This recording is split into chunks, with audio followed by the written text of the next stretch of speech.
자, 우리가 성경 66권을 접근할 때 가장 먼저 해야 되는 게 뭐라고 했습니까? 네, 장르를 구분해 보자. 장르에는 총 몇 가지가 있었죠? 네, 서사, 서간, 시, 지혜, 예언, 5가지 장르가 크게 있다. 사실은 이 구분법은요 중구난방이에요. 사실 뭐 학자마다 여기에 막 더 이제 많이 집어넣는 경우도 있습니다. 근데 저는 심플 이스 베스트다. 5가지로 나누고 그 안에서 하위 장르로 들어가자 이렇게 생각을 했어요.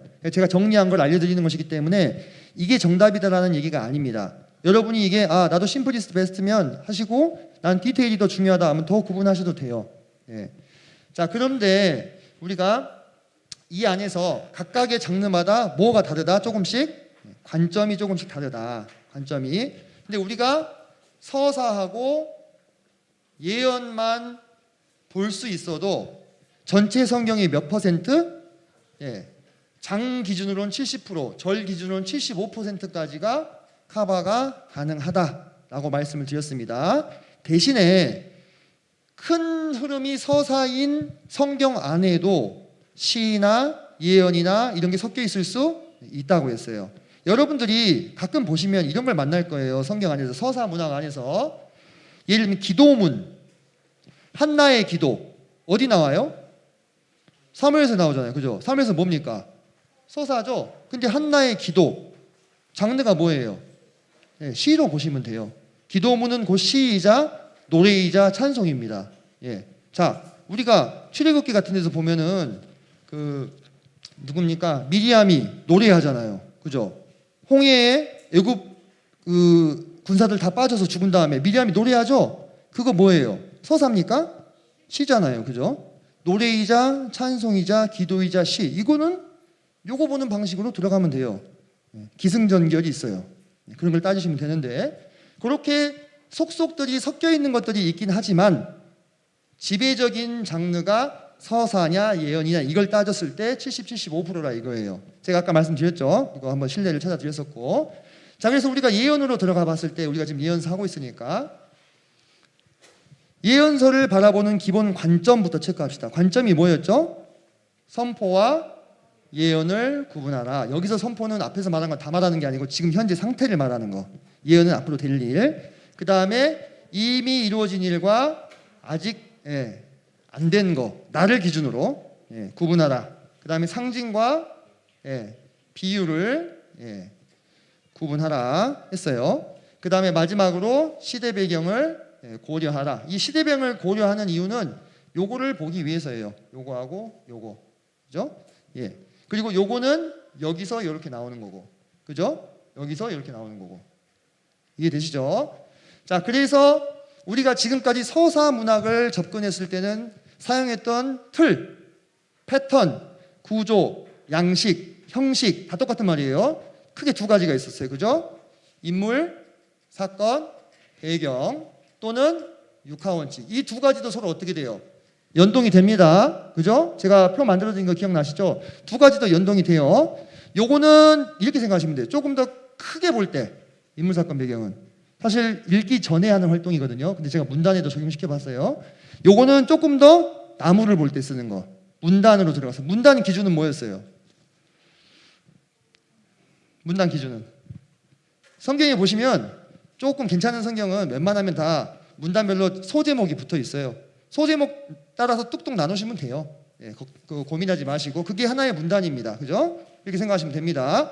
자, 그런데 우리가 요거를 가지고도 예언을 접근할 수 있지만 조금 더 효율적인, 그죠? 스테이크 먹으려면 나이프가 필요한 것처럼 구조가 뭐였어요? 예언서의 기본 구조. 죄를 고발하고 그 다음에 심판을 예고하고 회개를 촉구하고 회복을 약속하고. 요것도 여러분들 외우려고 하지 마세요. 자, 흐름이 어때요? 너무 자연스럽죠? 죄를 고소했으니까 어떻게 돼요? 니네 이제 벌 받을 거야. 그죠? 니네 벌 받을 거니까 회개해. 그러면 살려줄게. 살려는 드릴게. 이 얘기에 자연스럽게 흐름을 따라서 외우면 돼요. 외우지 마시고 그냥 이해하시면 돼요. 그죠? 그렇게 하면은 요거를 가지고 여러분이 이제 이게 틀이라 했잖아요. 틀, 구조, 기본 패턴. 제가 아까 그 도형 비유 든 거 있죠? 도형으로 알려드린 그거 꼭 곱씹어 보세요. 그거 하고 이해되시는 순간 여러분 한 계단 올라가시는 거예요. 여러분들 자 보세요. 그래서 여기서 내가 만약에 1장이랑 2장 하신다 하면 그 안에서 각각의 영역에 해당되는 것을 뽑아가지고 정렬을 하시면 돼요. 쭉. 그죠? 여러분들 한절 분해법으로 지난번에 했던 것처럼 했다가는 아주 그냥 죽어나요. 60절 다 그렇게 할 겁니까? 안 되잖아요. 그죠? 죽어납니다. 이렇게 숲을 먼저 보시라고요. 그러면 요것과 요것이 뭐가 돼요? 선포. 그죠? 선포. 요것과 요것은 예언. 그죠? 그럼 요거 가지고 이제 두드려 보면 돼요. 이제 뭐가 이미 이루어졌고 아직 안 된 건 무엇인지. 그죠? 자, 여기까지 이해되셨죠? 그래서 요 활동까지 했습니다. 자, 제가 이제 분류한 것을 보여드릴 건데요. 자, 이것을 여러분들 참고는 하시되 이것만이 정답이다 그런 뜻은 아닙니다. 네. 여러분이 나름의 근거를 가지고 하지만 형제님 저는 이렇게 생각해서 이렇게 분류했어요. 좋아요. 네, 좋아요. 자, 제가 아까 그랬죠. 이거는 연구 방법론이에요. 재료 자체가 아닙니다. 아시겠죠? 그러니까 얼마든지 쓰실 수 있는 거예요. 아니, 젓가락으로 먹든 포크로 먹든 뭐 수저로 먹든 먹기만 하면 되죠. 그죠? 그 얘기예요. 자, 그래서 이렇게 한번 구분해 봤어요. 비교 한번 해보세요.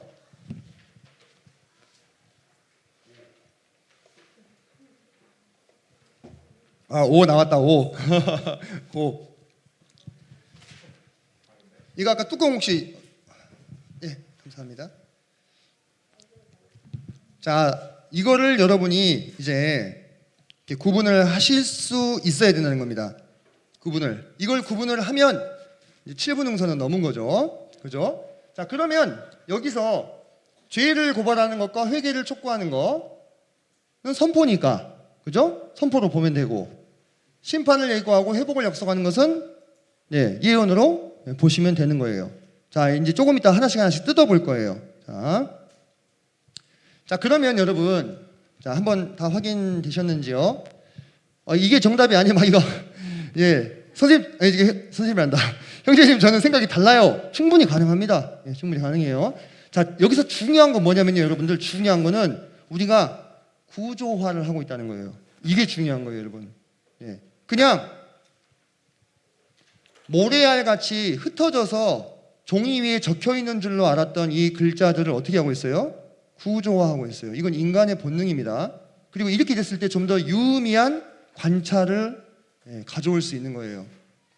그냥 하얀 건 종이요, 검정색은 글씨가 아니고 그냥 그런갑다 하고 쭉 읽어 내려가는 게 아니고 적정한 틀을 가지고 주어진 내용을 구조화하고 있다는 게 초점이에요.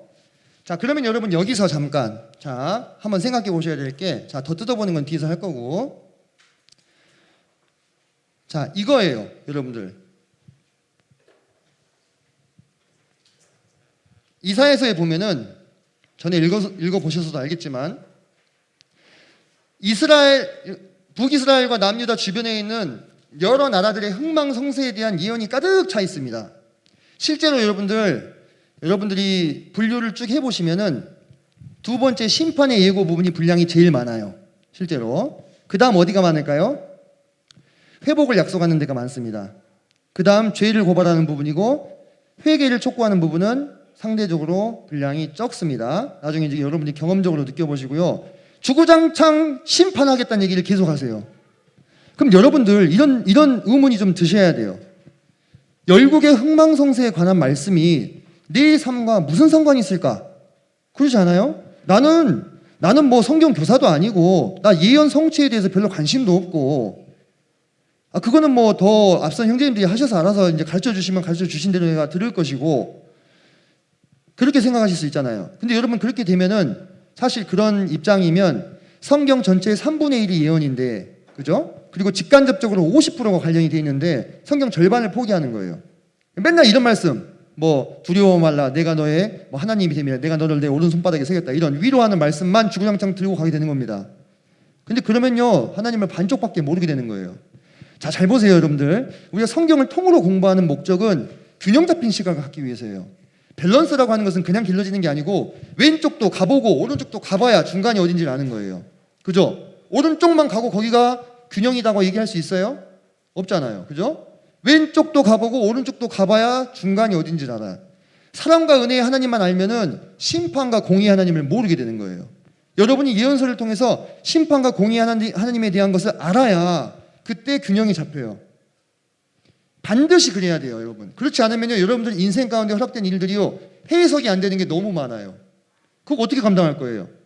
어떻게 처리할 거냐고. 그때 하나님도 실망했어야 하고 교회 떠날 거예요? 그렇지 않잖아요, 그죠? 그렇지 않으려면은 균형을 잡아야 되는데, 자, 요렇게 한번 생각해 보세요. 똑같아요. 우리가 네 가지 틀로 생각을 했죠. 그러면 죄를 고발하는 부분에서 본문이 이스라엘과 열국의 죄를 통렬히 고발하시는 죄들을 여러분들이 이제 앞으로 관찰하실 수 있을 거예요. 그리고 그 죄들을요, 묶을 수 있어요. 우리가 범주화라고 하죠. 묶을 수 있어요. 몇 가지 죄의 목록으로. 그게 고소장에 보면은 죄의 명이 나오죠. 그죠? 그럼 여러분도 한번 생각해 보세요. 그 나라들의 죄를 정죄하신 하나님께서 동일한 죄가 내 안에 있으면 이걸 정죄하셔야 안 하셔?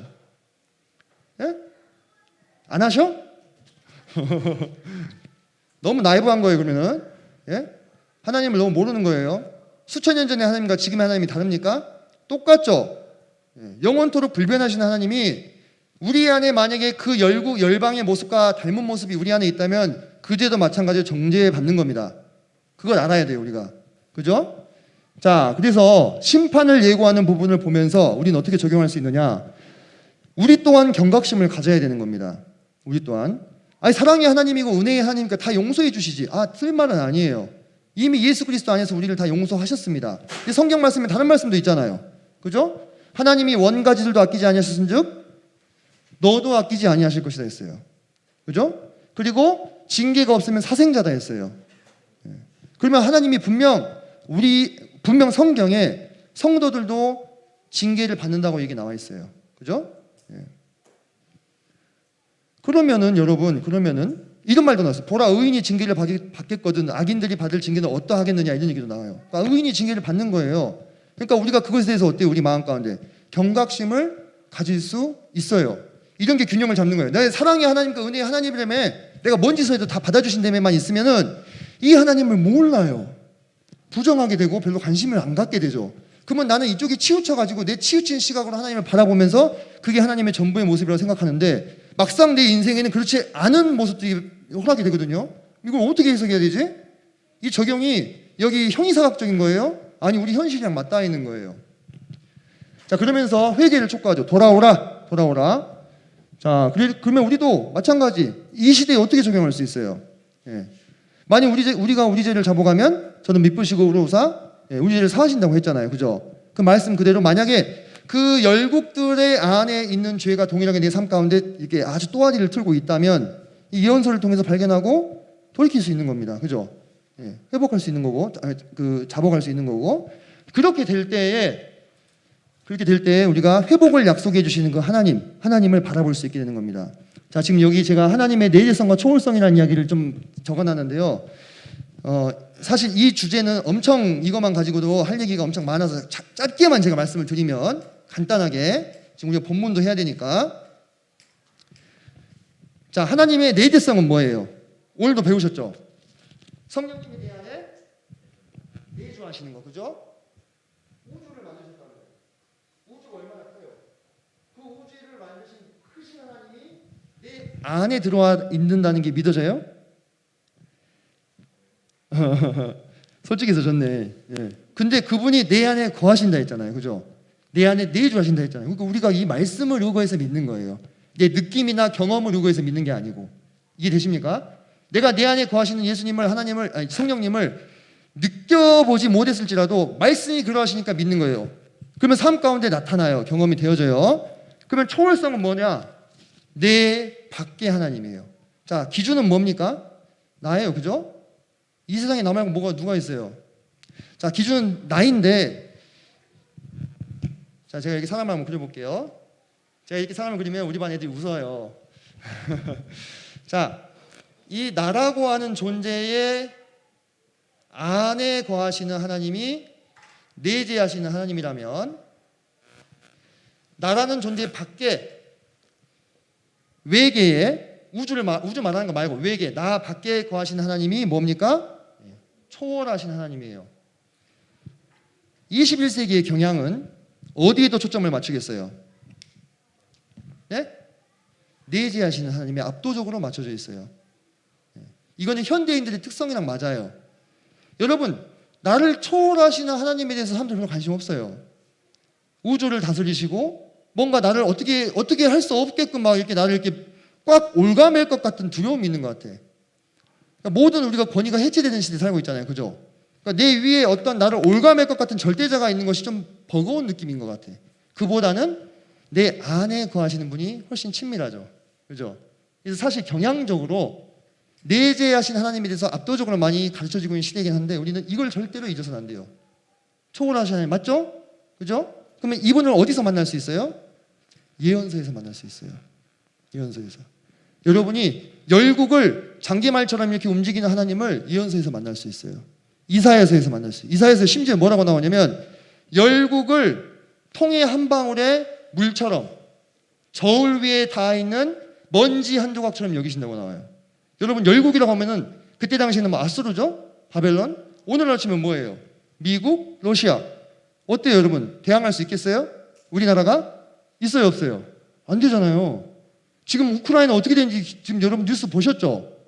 전쟁 나가지고 무슨 꼴을 당하고 있는지, 그죠? 저항할 수 없잖아요. 그 열국을 하나님은 뭐라고 여기신다고요? 통에 한 방울 물. 여러분들 지금 거기 컵 안에 물 한번 봐보세요. 그 지금 물이 좀 찼죠?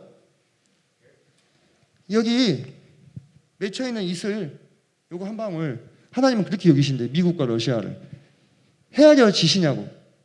안 헤아려지잖아요, 그죠? 안 와닿아 사실 잘. 근데 그 하나님도 만나야 돼. 그 초월적인 하나님과 내재하시는 하나님을 만나야 그 사이에서 내 신앙이 균형을 잡을 수가 있어요. 그래서 여러분들 이 이사야서는 특징적으로 하나님 나라 메시아 왕국에 대해서 가장 풍성한 예언을 내포하고 있어요. 그래서 여러분이 이 회복을 약속하는 부분들을 보시면서 하나님께 주목하게 될 때, 눈을 들어서 하나님을 보게 될 때 내 안에 고정되어 있던 시각이 확장되는 거예요. 여러분들 생각해 보세요. 출애굽기에서 불뱀에 의해서 출애굽기 많이 지금 좀 체크가 필요한데 물렸어요. 모세에게 하나님이 알려주신 방법이 뭐예요? 노뱀을 만들어서 달라고 했죠. 노뱀을 쳐다보면 어떻게 된다겠어요? 산다고 했잖아요, 그죠? 산다고 했죠. 근데 내 상처만 보고 있으면 어떻게 돼요? 내 상처만 보고 있으면 시간이 지나면 눈이 흐릿해지다가 가는 거예요, 그죠? 뭘 봐야 돼요? 장막 밖으로 기어 나가가지고 어떻게든 노뱀을 봐야 돼. 근데 21세기에 현대인들은 뭐만 보고 있어? 내 상처만 보고 있어. 내 상처만. 그럼 어떻게 돼요? 서서히 죽는 거지, 독이 퍼져가지고. 그게 아니라 내 장막 밖을 기어 나와가지고 동굴 밖을 기어 나와서 저기는 저 노뱀을 봐야 되는 거예요. 그것을 무엇을 통해 볼 수 있어요? 예언서를 통해 볼 수 있어요. 예언서를 통해서. 열국을 막 밥상 뒤집어 엎듯이 뒤집어 엎어버려. 하나님이.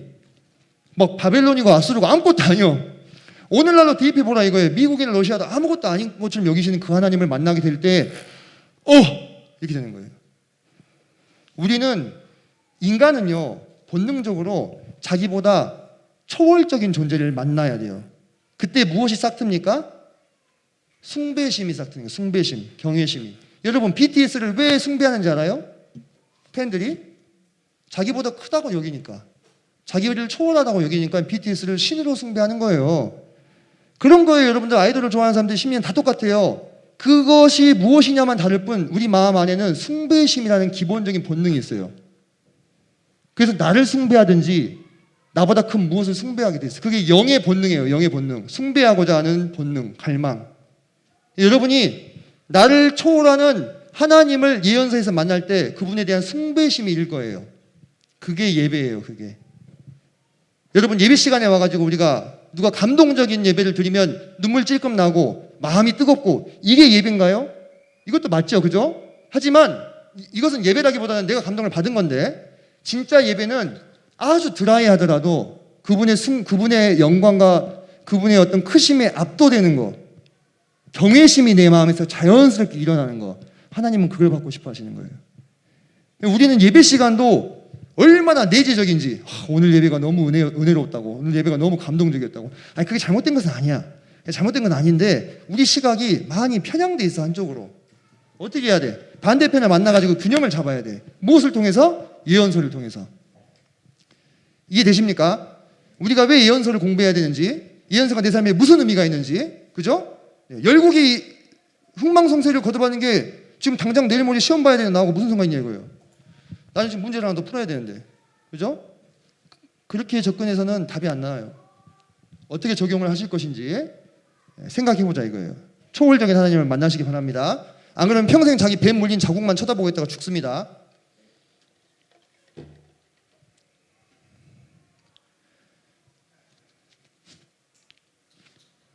터바보기는 천천히 뜯어본다는 뜻인데, 우리나라 말인데, 뭐 이런 거 여러분들 이런 거 넘어가도 되죠? 제가 아까 말씀드렸으니까 이건 다 뭐 준비를 안 한 건 아니에요. 근데 다 여러분들 아시잖아요. 읽어보시면 아실 수 있으니까. 이사야의 이름의 뜻은 여호와는 구원이시다. 근데 그게 이사야서의 주제예요. 이건 넘어가고, 이런 배경들, 이런 지리적 배경, 여기를 우리가 뭐라고 불렀죠? 여기 나온다. 여기 레반트죠, 그죠? 레반트 지역. 여기는 비옥한 초승달지대. 이런 거 우리 성서 지휘할 때 배웠죠? 바로 거기가 지금 여기 지금 배경이에요. 바로 거기가. 자, 역사적 배경들도 한번 읽어보시고, 전체 개요 마찬가지. 우리는 39장까지만 합니다. 청년부에서는. 나머지 40장부터 66장까지는 어디서 해요? 학생부에서 합니다. 학생부에서. 제가 성경 중심 교육과정에서 이렇게 연결된다고 했죠? 39장에서 나눈 건 이유가 있어요. 이거 하나만 얘기할게요. 이사야서가 저자가 둘이다, 셋이다, 이런 얘기를 여러분들 자료를 찾다 보면 만나실 수 있을 거예요. 제2 이사야, 제3 이사야 이런 얘기 나옵니다. 성경 비평학자들에 의해서 나온 이야기인데요. 그들이 왜 그런 얘기를 하는지는 저는 이해는 합니다만은, 저도 살펴봤어요. 다 아는 이야기인데, 근데 여러분, 보수적인 분들은, 다시 말해서 하나님의 신성을 인정하는 사람들, 이 성경이 하나님의 영감된 말씀이라는 것을 인정하는 사람들은 하나의 이사야에 의해서 기록된 것으로 믿습니다. 그들이 맹신이 아니에요. 다 세계적인 학자들이에요. 이쪽도 그런 사람들이 있고 저쪽도 그런 사람들이 있는 거예요. 제2, 제3의 이사야를 주장하는 사람들이 그 이유가 뭔지 아세요? 그들의 사고방식으로는 이해할 수 없는 예언이 포함되어 있기 때문에 그래요. 대표적으로 고레스라는 말이 나오죠. 여러분들 혹시 아시는지 모르겠는데, 이사야서에 보면 고레스라는 말이 나와요. 하나님의 신성을 인정하면요, 최소한 고레스가 출현하기 150년 전에 쓰인 이름이에요. 말이 됩니까? 인간의 상식으로는 이해가 안 돼요. 그죠? 이해할 수가 없어. 어떻게 지금 2020년인데 2170년에 나타날 사람을, 그것도 무슨 일을 할 것까지 정확하게 예언하느냐 이거예요. 그러니까 이해가 안 된다. 그러니까 이거는 그때 당시를 산 사람이 고레스를 알고 썼다 이렇게 해버리는 거예요. 뭡니까? 합리성에 근거하는 게 합리성, 과학주의, 과학으로 모든 것을 설명할 수 있다. 그러면은 제2이사야가 필요한 건데, 우리는 하나님을 어떻게 믿어요? 열국의 미래를 아시고 경영하시는 하나님 있잖아요. 그러면 가능해요, 불가능해요? 우리한테는 가능한 일이에요.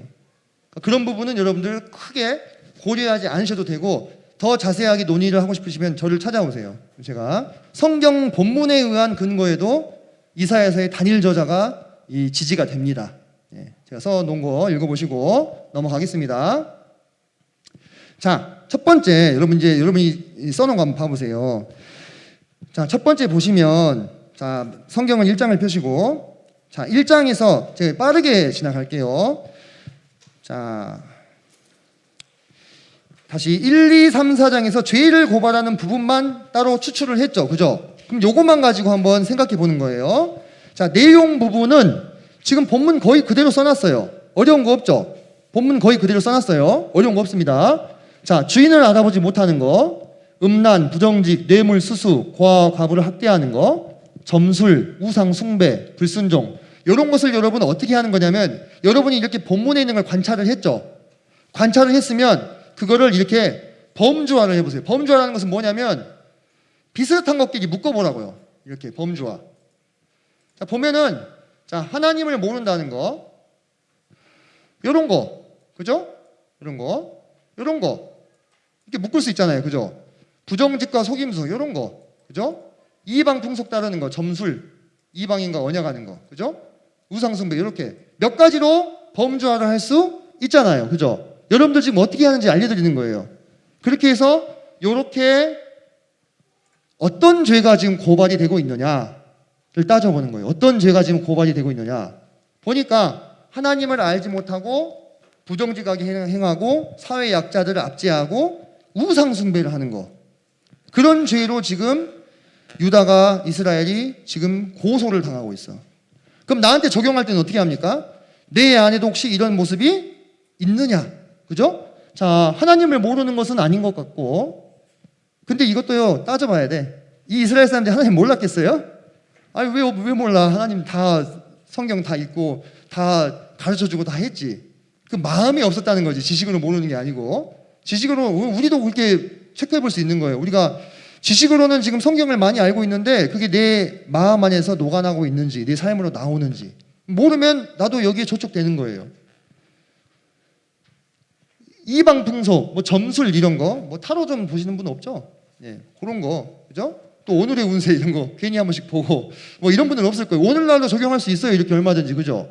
그리고 우상 숭배, 여기 보면은 1장에 21절이 아니고 2장 7절 볼까요? 2장 7절. 자, 2장 7절 보면은, 자, 6, 7, 8, 9를 제가 죄를 고발하는 걸로 써놨죠. 자, 6절에서는, 6절은 죄를 고발하는 것 같아.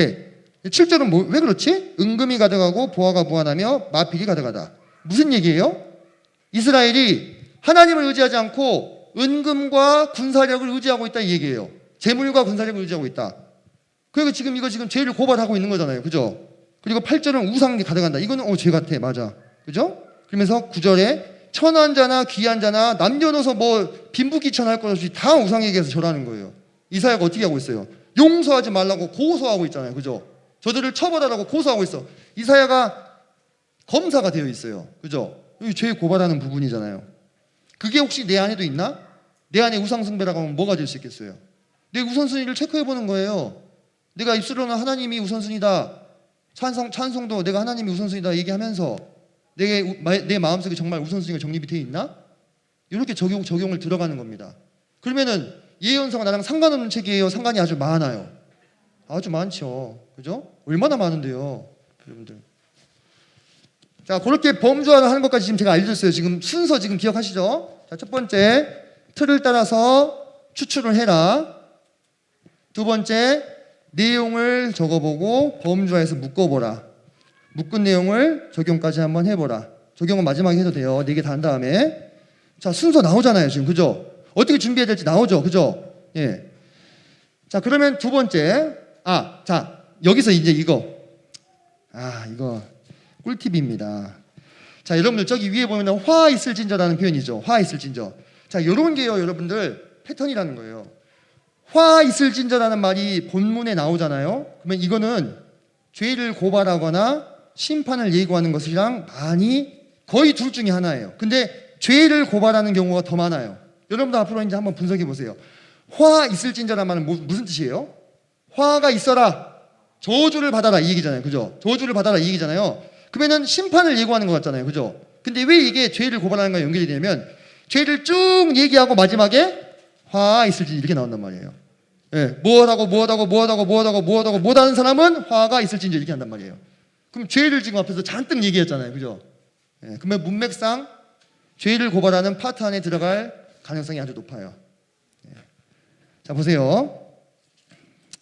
사례까지 다 막 찾아드리면 좋을 텐데 너무 또 늦게 끝내면 안 좋아하더라고. 예? 자, 그 다음 두 번째 이제 갑니다. 심판을 예고하는 부분.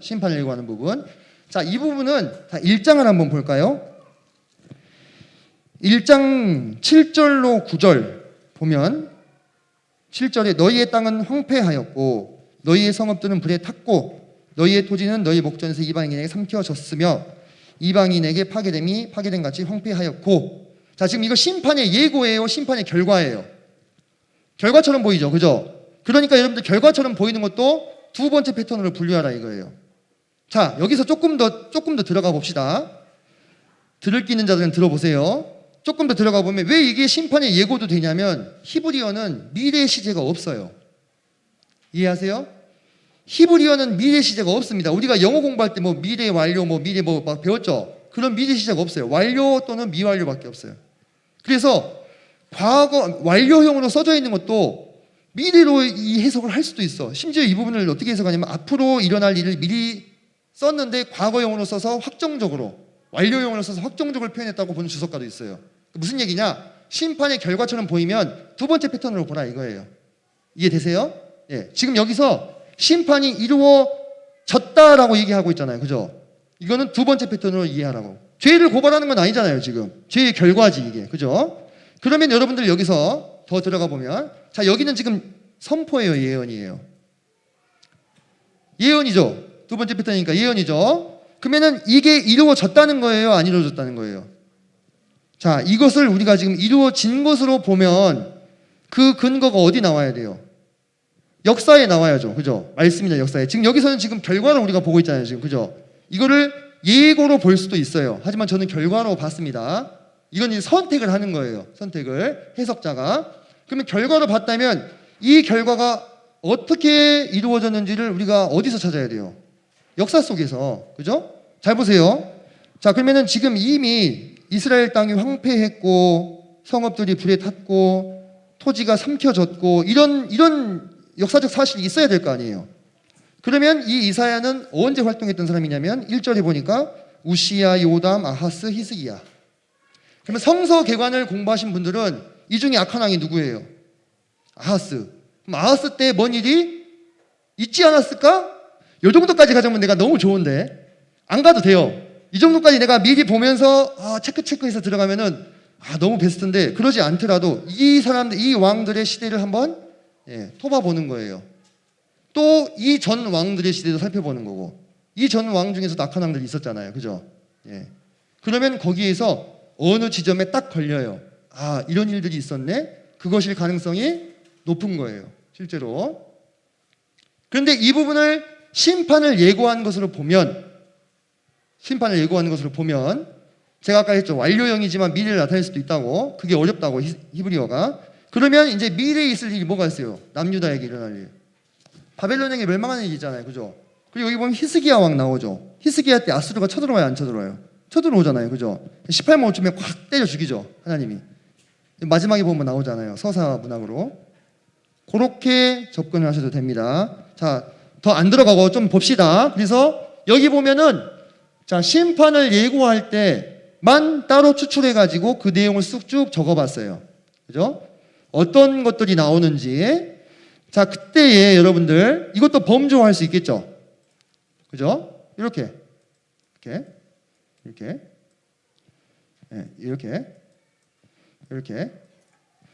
자, 그러면 여러분 아까 우리가 그 적용해서 생각해봤죠. 적용해서 하나님께서 앞서 고발된 죄가 누적이 됐을 때 어떤 결과를 허락하신다고요?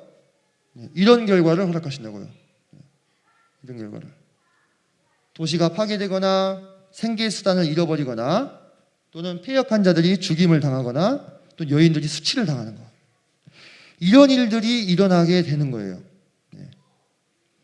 그러면 나에게도 적용해 볼 수 있는 거예요. 내가 뭐 수치를 당하거나 죽임을 당하는 것까지는 아니어도 내가 회사 생활이 뭐 어려워진다거나 또는 기타 어려움이 나에게 왔을 때 그거를요 또 제가 이런 얘기 드리니까 다이렉트로 나를 정죄하는 도구로 쓰셔서는 안 돼. 이제 이게 디테일이 필요한 거예요. 내게 어려운 일이 일어나면 내가 무조건 잘못한 거예요?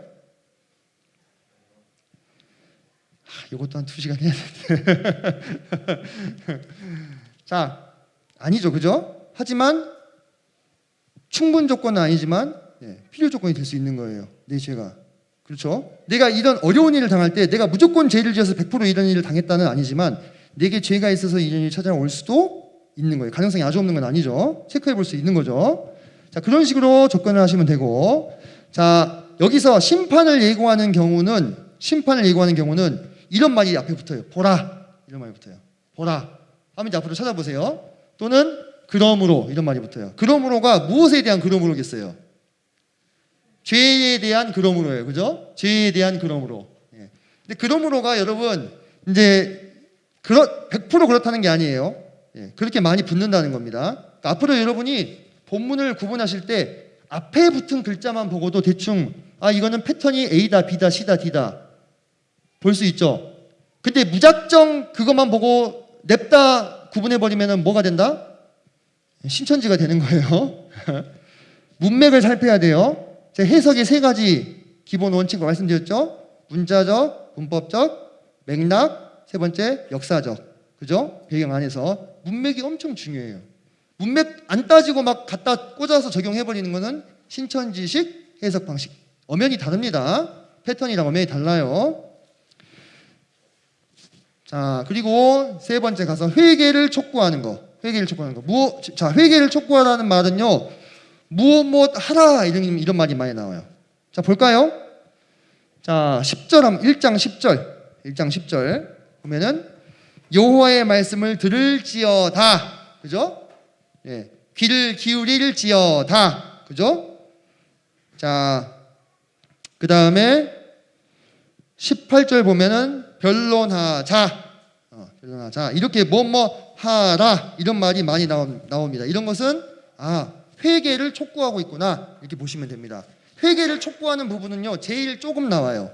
패턴상 1장이 엄청 많이 나오는 거예요. 저는 그래서 처음에 18절부터 20절을 다르게 분류를 했다가 회복을 약속하는 것으로 봤다가 이거는 맥락적으로 회개를 촉구하는 부분으로 보는 게 맞겠다 이렇게 고쳤었습니다. 그래서 이렇게 분류를 할 수 있는 거예요. 여러분이 근데 근거가 있어야 돼. 그 근거를 가지고 구분을 하시면 돼요.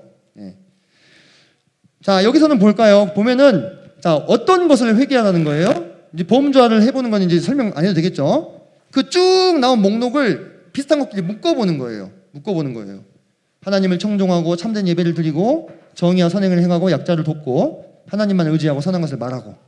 그러면 내 삶을 이거에 비추어서 체크해 볼 수 있죠. 여러분 이게 율법주의인가요? 여기서 한번 물어봅시다. 이 율법주의예요? 우리가 이것은 율법주의가 아니라 경건주의라고 부릅니다. 다르게 굳이 표현을 하자면 자, 율법주의는 그것을 지켜서 우리가 의롭게 된다는 거잖아요. 그죠? 그것을 지켜서 의롭게 된다. 그것을 지켜야만 의롭게 된다. 경건주의는 달라요. 경건주의 내가 하나님의 자녀로서 합당하게 살고자 하는 기본적인 바른 태도를 말하는 겁니다. 그래서 방종으로 살면서 나는 하나님 안에서 자유하다 라고 생각하는 것은 사실 생명이 없을 가능성이 아주 큽니다. 아니면 성경 말씀을 잘못 배웠거나요. 우리 안에 혹시 앞서 고발된 죄가 있다면 회개하고 돌이키고자 하는 거, 그것이 경건을 향한 연습이에요. 자, 마지막으로 회복을 약속하는 부분. 자, 회복을 약속하는 부분은 키워드가 그날에, 그때에 이런 말이 붙어 있어요. 자, 근데 여러분들 여기 한번 볼까요? 3장 18절 봐보세요. 자, 3장 18절에 보면은 주께서 그날에 나오죠. 그죠? 4장 1절 보면 그날에 나오죠. 그죠? 4장 2절 보면 그날에 나오죠. 자, 제가 방금 말씀드렸던 패턴이 세 가지가 보이는데요. 앞에 두 개는 회복을 약속하는 것이 아닙니다. 자, 그날에 그때에 나오면 무조건 네 번째 패턴이다 이렇게 생각하시면 안 돼요. 자, 그날에 그때에는 미래의 일을 말하는 거죠. 그죠? 그러면 뭐랑 연결이 돼요? 선포예요, 예언이에요? 예언이죠. 그죠? 그러면 예언이면 두 가지네. 패턴이 두 번째랑 네 번째. 그죠? 그러면 이제 성격을 보는 거예요. 성격을. 그날에가 떴어. 그날이다. 그러면 2번 아니면 4번인데. 근데 내용을 보니까 어때? 내용이 심판의 내용이면 심판을 예고하고 있는 거죠. 그죠? 근데 뒤에 보면은 회복을 약속하고 있는 거면 회복이다. 그러면 우리가 그날에를 봤을 때는 그래도 벌써 절반이 걸러져. 그죠? 무조건 냅다 해도 돼요. 사실 거의 맞아요. 냅다 그냥 그날에 보면 그때에 보면은 두 가지 중에 한 개다. 근데 보면은 회복을 약속하는 경우가 좀 더 많을 거예요. 아마 한번 봐보세요. 그래서 이런 말이 나오면 4번 패턴일 가능성이 아주 높다. 회복을 약속하고 있어요. 하지만 반드시 내용을 성격을 살펴서 구분을 하셔야 된다. 자, 보니까 어떤 것들이 약속되어 있냐면 여호와의 영광이 드러나고 말씀이 선포되고 평화가 오고 교만한 자들이 사라지고 남은 자들이 거룩하게 되고 피난처가 생길 것이다. 이런 약속들을 해주시고 있어요. 그러니까 여러분 회복을 약속하는 것이 회복을 약속하는 것이요. 우리가 생각하는 회복과 하나님이 약속하시는 회복이 약간 핀트가 다를 수도 있어요. 그죠? 네. 우리는 물질적인 풍요, 걱정이 없는 삶, 뭐 이런 것들. 근데 물론 그것도 맞닿아 있지만 보면은 하나님의 말씀이 선포되는 게 회복에 대한 중요한 약속이에요. 네. 하나님의 말씀이 선포되는 거. 하나님의 말씀이 희귀해져요. 하나님이 심판하실 때는. 그래서 다 우매해져가지고 다 망하게 됩니다. 근데 하나님이 회복하실 때는 말씀이 회복이 돼요. 좀 이따 또 자세히 살펴볼게요. 이런 거 이렇게 범주화를 하면 네 번째도 우리가 적용까지 해 나갈 수 있어요. 자, 그러면 마지막으로 자, 이런 거 한번 볼게요. 이제 제가 몇 가지 찝어왔는데 여러분들은 조금 더 자세하게 하셔도 되고 덜 자세하게 하셔도 됩니다. 자, 1장 7절로 한번 가볼게요. 7절로 9절은 제가 아까 말씀드렸죠. 배경이 현재이냐 미래냐 이런 거. 자, 그 다음에 2장 2절. 자, 2장 2절 보면은 보세요. 말일에 여호와의 전에 산이 모든 산 꼭대기에 굳게 설 것이요. 이렇게 했죠. 자, 그러면 여기서 여호와의 전에 산은 뭐예요? 여호와의 전에 산. 예? 여호와의 전이 뭐예요? 성전. 성전 있는 산이 무슨 산이에요? 성전산이지. 예루살렘 말하는 거예요. 그죠? 그러면 우리가 아까 해석의 세 가지 원칙. 첫 번째 뭐예요? 문자적, 문법적으로 봐라요. 그러면은 여기를 문자적으로 본다면은 모든 산 꼭대기에 굳게 선다 했잖아요. 그러면 예루살렘이 어떻게 된다는 거예요? 지휘자매님, 예루살렘이 어떻게 된다는 거예요? 이렇게 높아진다는 얘기예요? 지금 제일 높은 산이 어디예요? 에베레스트죠? 그러면은 예루살렘이 에베레스트만큼 이렇게 높아진다는 얘기예요? 아니, 문자적으로 보면 그 뜻이잖아요. 안 그래요? 그래요, 안 그래요? 그러면은 봐봐, 여기 뒤에 보면은 3절에 많은 백성이 가며 이르기를 오라 우리가 여호와의 산에 오르며, 아, 이제 에베레스트 산 정상을 가야 되는 거야. 하나님 말씀 들으려면. 지금으로 치면 쉐르파 옆에 붙여가지고 장비 착용하고 올라가야 하나님 말씀 들을 수 있어. 어때요? 자, 2절이 지금 여러분 문자적 문법적으로 해석이 되면 어때요? 아니, 될 수도 있어요. 그러지 말라는 법 있나? 근데 조금 이상하죠? 그죠? 조금 이상하죠? 그럼 이제 여기서 뭘 생각하는 거예요? 상징이냐 비유냐? 비유는 여러분 수사법을 말하는 거예요. 수사법. 꾸며주는 말. 여러분들 꾸며주는 말 패턴의 세 가지 주요 기능이 뭐라 했습니까? 강조, 변화, 설득. 강조, 변화, 설득. 이 세 가지 주요 기능이 있어요. 자, 만약에 우리가 이것을 수사법으로 본다면 과장법이죠. 그죠? 과장법. 높아진다 했잖아요. 그죠? 모든 산 위에 굳게 선다. 그죠? 과장법의 기능은 강조에 있어요. 그죠? 강조. 그만큼 하나님의 전이 중요해진다. 뭐 이런 뜻이 될 수 있겠죠. 그게 아니면 진짜로 말일이라고 했으니까 마지막 때 대지각 변동이 일어나가지고 지금처럼이 아니라 완전히 지구가 평평해져 버리는 거야. 그리고 예루살렘이 조금 더 커지는 거지, 그 중에서. 그럴 가능성도 어때요? 문자적으로 보면 있어요. 자, 잘 보세요. 지금 막 갑자기 어려워요? 잘 봐요. 자, 우리가 스풀 봤죠? 스풀, 그죠? 스풀 봤어요. 그 다음에 어디로 내려오는 거예요, 지금? 나무로 가고 있죠? 자, 근데 제가 지금 여기 지금 뽑아놓은 게 여러분들 몇 개 돼요, 지금? 한 8개 되죠? 그러면 1장부터 4장까지가 몇십 구절인데 그걸 다 일일이 1절 주의를 하는 게 아니라 그 중에서 중요한 것만 뜯어가지고 볼 수 있잖아요. 그죠? 그렇게 가라 이거예요. 그렇게 가라. 이거보다 더 적어도 돼요. 의문을 갖는 부분이. 그리고 좀 지엽적인 것은 빼셔도 돼요. 제가 지금 사례를 보여드리려고 많이 가져온 거예요. 자, 하나 또 봅시다. 2장 5절. 야곱 족속아 오라 우리가 여호와의 빛에 행하자. 이게 무슨 뜻이에요?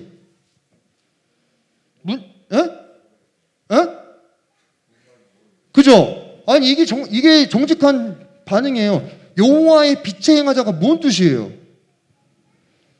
근데 그냥 읽고 넘어갔잖아요, 지금까지. 그러지 않았어요? 아, 좋은 말이네. 좋은 말이지. 빛에 행하자는데 뭐 우리 빛의 사람들이니까 이렇게. 실제 여러분들 여기가 원어적으로 여호와의 빛 안에서 걸어가자 이 뜻이에요. 그럼 여호와의 빛이 뭐예요? 광선이 쫙 나와가지고 그 위를 걸어가는 건가 이렇게? 이런 해석이 무슨 해석이에요? 문자적인 해석이에요. 여러분들 문자적인 해석이 뭔지 이해돼요? 지금 그대로 믿는 거예요. 그대로. 근데 말이 돼요, 안 돼요? 잘 안 되죠. 그죠? 그러면 이제 따지고 들어가는 거예요. 상징이냐 비유냐. 그죠? 그럼 이거 상징일까? 자, 그런데 잘 보세요. 제가 아까 따져보라고 했을 때 본문이 있었죠. 본문. 그죠? 본문, 역사, 지리, 문화를 따져보라 했죠. 본문에서 보면 여러분 빛에 대한 말이 나와요. 여호와의 빛에 행하자 했는데 빛은, 자, 우리 한번 성경 말씀 한번 떠올려 봅시다. 주의 말씀은 내 발의 등이요 내 길의 빛이니이다. 제가 아까 그랬죠. 빛에 걸어가자 했죠. 내 길의 빛. 뭘 말하고 있는 거예요?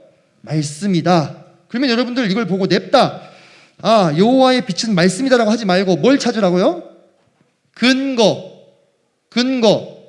그죠? 근거를 찾으라고요. 근거를 찾아서 이게 이 뜻입니다. 왜? 문자 그대로 보니까 이해가 안 되니까. 말이 안 되니까. 그죠? 그럴 때는 근거를 찾아서 이게 뭘 의미합니다라고 찾아줘야 된다 이거예요. 여러분이 이제 준비하실 때요. 3장 4절 보세요. 같은 맥락이에요. 그가 또 소년들을 그들의 고관으로 삼으시며 아이들이 그들을 다스리게 하시리니. 자, 이게 문자적으로 이루어지겠어요? 이루어질 수도 있죠.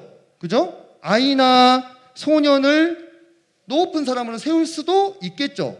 근데 지금 이게 뭘 말하는 걸까요? 어때요? 그런 일이 일어나겠어요? 그 시대에 좀 생각해 보는 거예요. 그죠? 아, 이게 무슨 뜻일까? 소년들을 고관으로 삼고 아이들이 그들을 다스린다? 이게 무슨 뜻일까? 진짜 아이와 소년이냐? 진짜 아이와 소년으로 보는 건 무슨 해석? 문자적, 문법적 해석. 그렇게 봐서 말이 되면 그냥 보면 돼요. 그렇게 말이 좀 이상하잖아요, 지금. 그죠? 그럼 뭔 뜻이지를 생각해 보는 거예요. 무슨 뜻일까? 아이와 소년. 자, 예언서는요, 여러분들, 예언 문학의 장르이지만 되게 시처럼 많이 쓰였어요. 과거에 이 배웠다고 하는 사람, 이사야는 왕족이었어요. 배웠다고 하는 사람들은요, 대부분 자신의 글을 시로 썼어요. 왜? 시가 운율이 있기 때문에 기억하기가 쉬워요. 그러면 여러분, 시에서는 어떤 표현이 많이 쓰여요? 비유적 표현이 많이 쓰이잖아요. 그죠? 그럼 이 비유법이 뭐가 쓰였냐면 아이나 소년으로 대표되는 사람을 쓴 거예요. 자, 너무 어려워하지 말고, 자, 환유라고 하죠. 환유. 이 사람, 다른 예를 들면 우리가 모세와 선지자의 글 했을 때 이 모세는 뭘 말하는 거예요? 진짜 모세예요? 물론 맞죠. 근데 선지자들의 글을 말하는 거예요. 대표해서.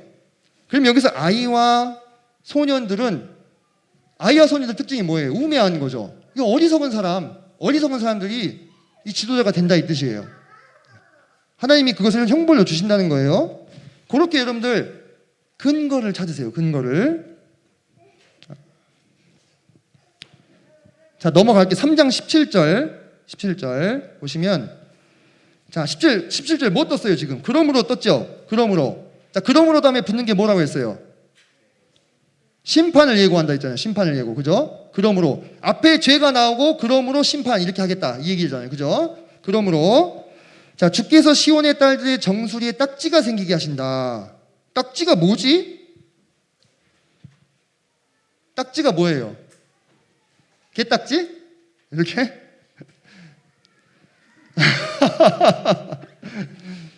이런 거 따져보시라고요.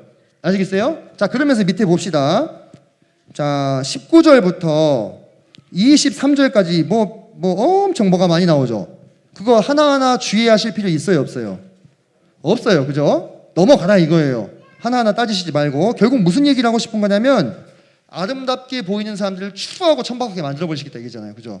교만함을 다 꺾으시겠다는 거잖아요. 그죠? 그렇게 보시면서 가세요. 자, 그 다음에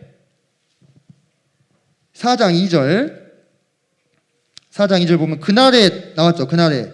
그러면 4번 유형일 가능성이 높다. 근데 맞죠? 여호와의 싹이 나옵니다. 여호와의 싹이 아름답고 영화롭다는 얘기는 문자적으로 보면은 이게 난이 이렇게 탁 자라나가지고, 그죠? 아, 되게 아름다워야 돼. 싹이니까. 맞아요, 틀려요?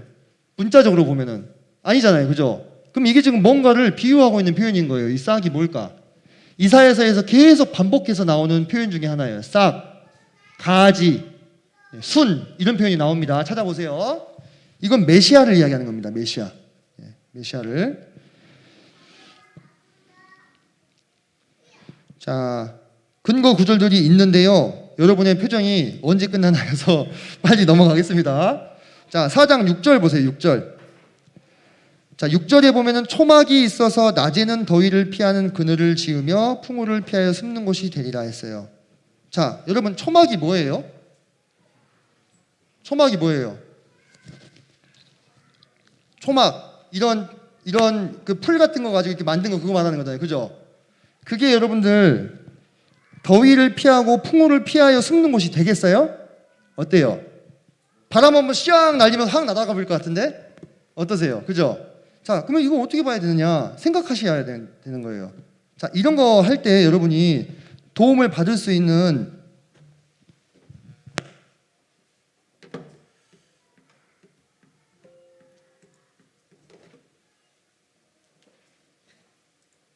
자, 제가 지금 여러분이 힘드신 건 아는데 좀 집중하세요. 마지막까지. 아시겠어요? 예. 집중하세요. 집중해 주세요. 집중해 주세요. 지금 너무 수준이 다 중구난방이기 때문에 제가 더 하실 수 있는 분들에게는 들으라고 얘기를 해드리는 거예요. 이게 지금 이해와 적용이 어렵다 하시는 분들은 그냥 들어두고 나중에 쌓이게 되면은 나중에 하실 수 있어요. 예. 자, 제가 알려드린 사이트들 몇 개 있잖아요. 요거. 자, 요런 데 가셔서 안 켜지네. 홀리넷 관련 구절을 그 번역본을 비교해 보셔야 돼요. 자, 지금 이사야서 4장 6절이었죠. 아이고. 아까 초막이라고 나왔죠. 초막을 쳐보면 성경에 초막이 있는 것을 다 찾아줄 수 있어요. 근데 우리 다 볼 필요 없잖아요. 여기 보시면 특별 검색 결과가 있죠. 여기 가시면 이사야가 나와요. 자, 그럼 여기 보면 나오죠. 이렇게. 아까 우리가 봤던 거기죠. 번역 비교를 눌러보시면 자, 여러 가지 번역본으로 보실 수가 있어요. 그러면 여기는 초막인데 여긴 천막이에요. 뭐야 이거? 그죠? 자, 그리고 여기는 보니까 새 번역은 천막이란 말이 아예 안 나와요. 하나님께서는 예루살렘을 그의 영광으로 덮으셔서 이렇게 나와요. 그러면 천막이나 초막이 덮는 게 아니라 하나님의 영광이 덮는다는 뜻이네. 근데 왜 이런 번역 차이가 생기냐면 여러분 왜 이런 번역 차이가 생기냐면 저 처음에 이해가 안 됐거든요. 근데 히브리어가 그래요. 히브리어 번역이 쉽지가 않아요. 이 말도 되고 저 말도 되는 게 많이 있어요. 그러다 보니까 여러 개의 번역본을 참고해 보시면 도움이 돼요. 자, 적어두세요. 영어는 NASB가 원문에 가장 가까워요. 자, 여기 보면은 There will be a shelter 나오죠. shelter. 여긴 피난처란 말이 나오네요. 하지만 초막이나 천막이란 뜻은 아니에요. 그죠? 피난처라고 나와요. 자, 여기 예. 자, 그리고 여기 NIV는 조금 의역된 거예요. 예. KJV까지는 볼 필요 없어요. 이거는 옛날 단어가 많이 나와가지고 좀 헷갈리니까. 정 보시고 싶으시면 NKJV를 보세요. 뉴 킹 제임스 버전을. 자, NIV나 NASB 정도는 참고하실 만해요. 그래서 번역본을 보면은 이 초막이 단순히 우리가 문자적으로 보는 그 초막을 말하는 게 아니라 여호와의 영광, 하나님이 그의 영광으로 덮으신다 이런 뜻이구나. 근데 천막으로 지금 여기서 번역을 해놓은 거구나 이렇게 아실 수 있잖아요. 그러면 이해가 어때요? 되잖아요. 하나님의 영광이 옛날에 출애굽 시대에 불기둥과 구름기둥이 돼가지고 이스라엘을 지켜준 것처럼 그렇게 지켜줘서 예루살렘을 보호할 거다 이 얘기예요. 그렇게 보면은 이사야서 4장 6절이 해결이 되지요. 그죠? 예.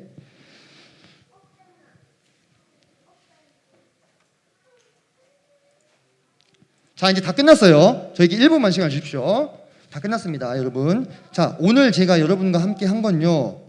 그 앞으로 여러분들이 조별 과제를 하는데 바로 적용하실 수 있게끔 거기에 초점을 맞춰서 설명을 좀 드렸어요. 자, 이제 내가 어떤 순서대로 준비해야 될지 나오시죠. 그죠? 그렇게 해서 딱딱딱딱 정리해서 진행을 해보세요. 그리고 필요한 부분만 초점을 맞춰서 거기만 관찰하세요. 그렇게 해서 발표 준비하실 때 30분 넘지 않게 해주세요. 30분 넘지 않게. 30분 듣고 10분에서 15분 정도 코멘트 하고 40분에서 45분 사이 1교시가 해결이 되도록 그래서 오늘은 1, 2교시가 상당히 길었는데 다음번부터는 뭐 가능하면 5시 정도면 마무리가 되게끔 저희가 함께 서로 해주시면 좋을 것 같아요. 한 20분 정도 하셔도 괜찮습니다.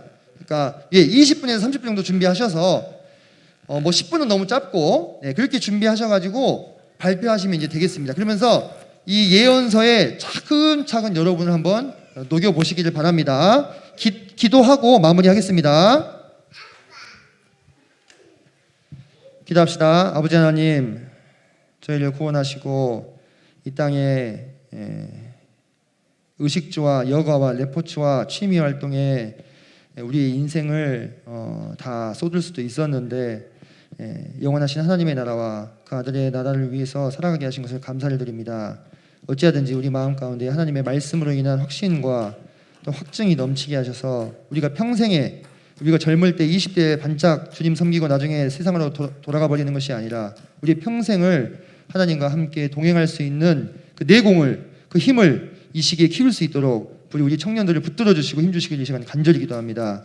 아버지 하나님, 사탄 마귀가 어떻게 해서든지 우리를 사냥하려고 노력질하려고 호시탐탐 기회를 노리고 있는 이때 우리가 하나님의 말씀이 아니면 도대체 무엇으로 우리를 무장할 수 있으며 그 영적인 공격을 막아낼 수 있겠습니까? 아버지 하나님, 저희 모두를 굽어 살펴주시고 우리 마음 안에 거하시는 성령님으로 감동하여 주셔서 읽는 바 말씀을 깨닫게 해주시고 말씀에 대한 열정을 부어주시기를 간절히 기도합니다. 이 모든 기도를 존귀하신 주 예수님의 이름으로 감사하며 기도했습니다. 아멘. 여러분 긴 시간 수고 많으셨습니다. 마치겠습니다.